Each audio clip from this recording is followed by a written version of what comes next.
Welcome to another apologetics session, which I'm calling Joining Up the Dots. Joining Up the Dots. I have in mind one of those old dot-to-dot images. I'll show you what I mean by a dot-to-dot image in case you've never seen one. Here we are. Here is a dot-to-dot image. And how it works is that the person creating the dot-to-dot image has the picture clearly in mind. Sometimes it'll be like an underlay underneath the paper or tracing or computer image, another layer in the image program. And what the person creating the dot-to-dot image version of the image will do is that they will pick out the important points on the outline of the image that they are creating. And it's not only important that they get the dots in the right place, but it's also important that they get the numbers next to the dots in the right order. So once the dot-to-dot image has been created, it's given to the person who's having the fun of turning that dot-to-dot image into an actual picture. And what they then have to do is they have to find the number 1, put their pencil down on the paper and draw a line from the number 1 to the number 2, then to the number 3, then to number 4, 5, 6, 7, 8, 9, and probably you can see as we follow around what's going to happen. Let me just show you what does in fact happen. Ta-da! There it is. It's an elephant. It's clearly an elephant. It is definitely not a mouse. It's definitely not a giraffe. It's definitely not a cat or a dog. It is clearly an elephant. Yes, there are some problems. There's a little gap where all its insides will fall out if you're not careful, between its ear and its leg. And there is also a problem with its tusk. It seems to have got muddled up, knowing whether it's in front or behind of the trunk. So it's not always straightforward to get a good dot-to-dot image, but this is clearly an elephant. It's clearly trying to be an elephant.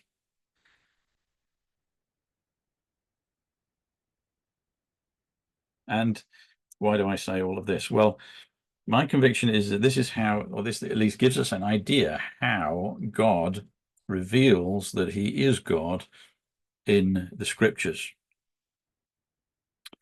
So the person doing the dot-to-dot, just looking at the dots and the numbers, particularly if it's a very complicated image with many, many dots, many, many numbers, as they look at the dots scattered out across the page like stars in a night sky, they have no idea what the picture is until they begin to join up the dots in the correct order. And as they join up the dots in the correct order, it reveals that there was an image, there was a picture that the person who created the dot-to-dot exercise had in mind for the person who is joining up the dots. So what I'm saying is then that the Bible creates a dot-to-dot picture in history. Each dot verifies with a consecutively increasing level of certainty that there is a mind with a goal towards which history is working. Each dot maps out the future. As that dot is placed on the image, the future is being imaged in the present. There's a connection between what's happening in history with what will happen in the future. So let me give you an example. The details of the Old Testament Exodus story prefigure the greater salvation exodus of Christ. So there's this wonderful description, isn't there, in the Genesis account of how God's people end up becoming a nation inside another nation. And it's not that Joseph decides that he's going to become prime minister in Egypt. these things happen to him. He's not in control. He spends most of his life in prison. He spends most of his life wondering what on earth is going wrong and how it is that these amazing dreams that he had as a child seem to be nothing to do with reality until, amazingly, they start coming true. And what he's seen in his images, in his dreams, starts becoming reality. And he would begin to think that he was going mad, and because he would begin to wonder whether he really did have all of those dreams all those years ago, because they're so obviously happening in his life. Well, in any case, this is how Joseph, rejected, despised, even by his own people, sent off, sent away. Eventually, this is what results in God's people being inside another nation, being a nation within a nation. And that nation within a nation then need to be brought out. They need to be rescued from the slavery and death that is awaiting them in Egypt. And the details of how God gets them out of Egypt are intended to prefigure something even greater, a greater rescue, a greater liberation that is going to be worked out by God later in time. And it's not, again, it's not that Moses understands this. It's not that Moses knows that all of the details are prefiguring something that he has in mind. Moses is just doing as he's told, and he has no control over what Pharaoh does or what happens and the details of the Exodus in Egypt. He's been told what to do, and it's only hundreds of years later that all of these details come into focus, and they expose that there's a mind who had the future, a future liberation, a future salvation in his mind that he was revealing all of these years before. So God is revealing his deity in the clearest possible way by means of this clear dot-to-dot picture of the great events that will be in the future, and that which will most clearly reveal the glorious goodness of God's character. He is the most ridiculously generous God, the God of infinite bounty, and he gives the greatest gift that can possibly be conceived of and never will be fully conceived of to the poorest, most unworthy recipients, in order to remake them as his image bearers and offspring.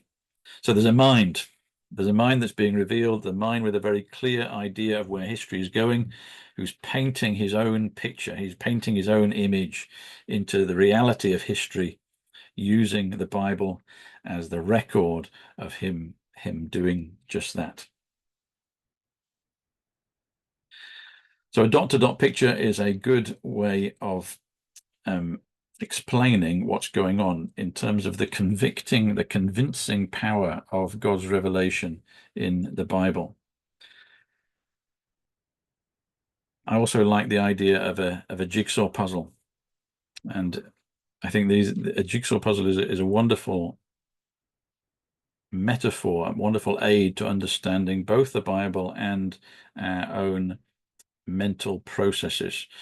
So we have the corner pieces, which are the most significant pieces. They frame the whole image as it's going to be. They define the edges, the shape of the image. And when you're doing a jigsaw puzzle, you build in the edge pieces between the four corners, and then you begin to fill in the space inside. You can't see the picture unless you put all of the pieces together. And that's what God does then in his revelation. He gives all of the pieces, and he gives the pieces at different times in history, and yet it's quite clear that the pieces fit together.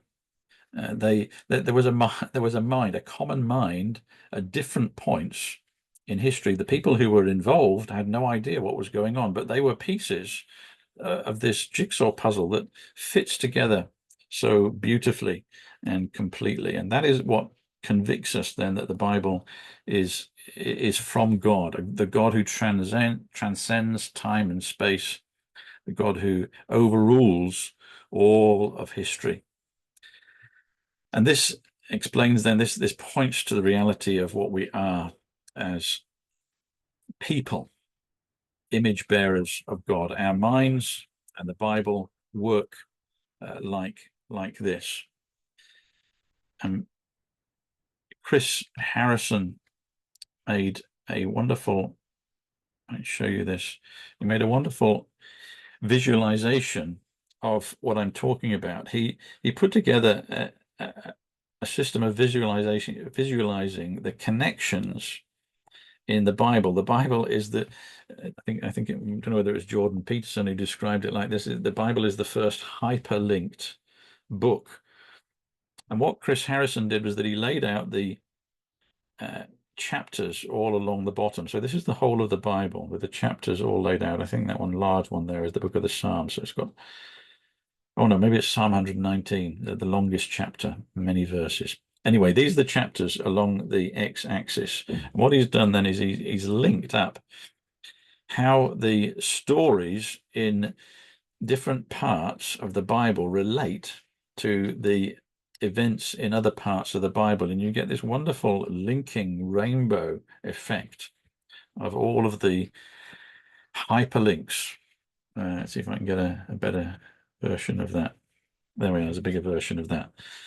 So I mean, Christians call them cross references, and you get this wonderful sense of parts of the Bible being linked to other parts. It's the same mind, it's the same story that's recurring again and again and again. God has, if you like, this divine, glorious obsession with working out this wonderful purpose that he has in history for the good of human beings. And for those who seek him, for those who embrace him, for those who pursue him, he reveals the treasures. He opens up his treasures and he reveals all of these wonderful things in his Bible, so that those who know it realize that this is a treasure better than silver and gold and rubies and any earthly riches that you could possibly collect together. So when you make the Bible your book, you start seeing everything differently. It gives you a new sight. It gives you a new understanding. It's what the Bible calls being born. Again, you become part of a new world, a new creation. And it's these connections then that act to convince you that God himself is speaking to you through this extraordinary library of books put together over centuries of history, different places, different contexts, totally different characters, totally different situations, and yet there's a constant player. There's a recurring character who's there. He's there. He's there. He's there. He's always there. He's always present. He's ever present. He's omnipresent. And the remarkable thing then is that we find that he's present in these pages, and he's present speaking to us through this remarkable book. And it's this Bible rainbow effect then that assures us of its divine origin.